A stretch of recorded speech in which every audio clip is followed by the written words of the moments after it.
नावाचं ते पोटगू हातगावचे आहेत ते रेणुका झेरॉक्स सेंटर. आता दुसरी काढा.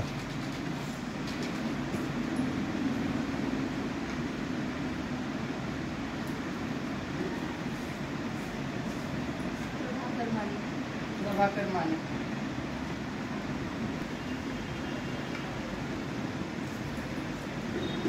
लक्ष्मीकांत खंडारकर नांदेडचे आहेत ते.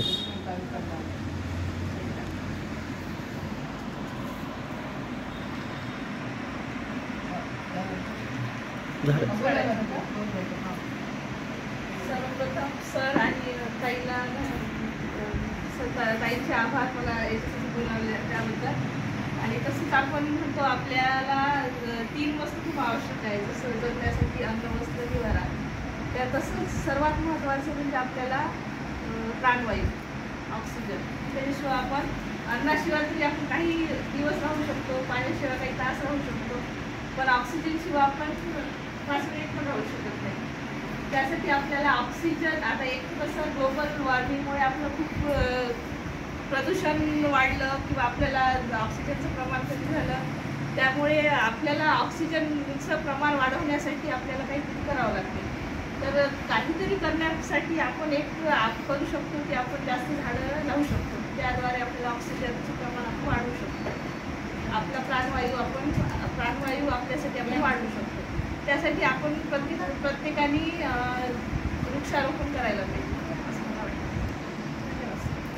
नमस्कार. देवगिरी वृक्ष BC झाडे लावा झाडे जगवा यामध्ये पोटेकर मॅडमनी संस्कृती शाळेच्या मुख्याध्यापिका पोटेकर मॅडमनी 2 BC काढलेला आहे.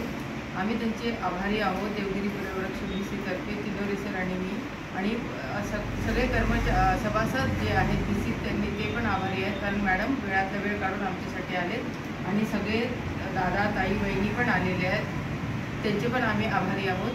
वृक्ष ही आपली प्राणवायू आहे. प्राणवायू मॅडम म्हणल्यासारखं अन्न नसेल तर काही तास जगू शकतो, पाणी नसेल तरी जगू शकतो काही तास, पण प्राणवायू नसेल तर जगू शकत नाहीत. कोरोनाच्या काळात आपण पाहिलेलं आहे. त्यासाठी आपण सगळेजण एकत्र येऊयात आणि कमीत कमी 5 तरी झाडे लावूयात आणि त्याचं संगोपन करूयात.